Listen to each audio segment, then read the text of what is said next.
வாழ்க வையகம் வாழ்க வளமுடன். இன்று ஒரு குறள். அதிகாரம் 9 விருந்தோம்பல். திருக்குறள் 90. மோப்பக் குழையும் அனிச்சம் முகந்தெறிந்து நோக்கக் குழையும் விருந்து. மூவர்தராசனார் விளக்கம். அனிச்சப்பூ மோந்தவுடன் வாடிவிடும், அதுபோல் முகம் மலராமல் வேறுபட்டு நோக்கியவுடன் விருந்தினர் வாடி நிற்பார். சாலமன் பாப்பையா விளக்கம். தொட்டு மோந்து பார்த்த அளவில் அனிச்சப்பூ வாடும், நம் முகம் வேறுபட்டுப் பார்த்த அளவில் விருந்து வாடும். கலைஞர் விளக்கம். அனிச்சம் எனப்படும் பூ முகர்ந்தவுடன் வாடிவிடக்கூடியது, அதுபோல் சற்று முகங்கோணி வரவேற்றாலே விருந்தினர் வாடிவிடுவர். Chapter 9 Hospitality, Thirukkural Couplet 90.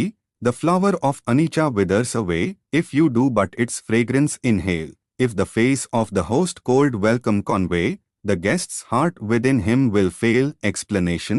As the Anicham flower fades in smelling, so fade the guest when the face is turned away. வாழ்க வையகம் வாழ்க வையகம் வாழ்க வளமுடன். Like, share, subscribe.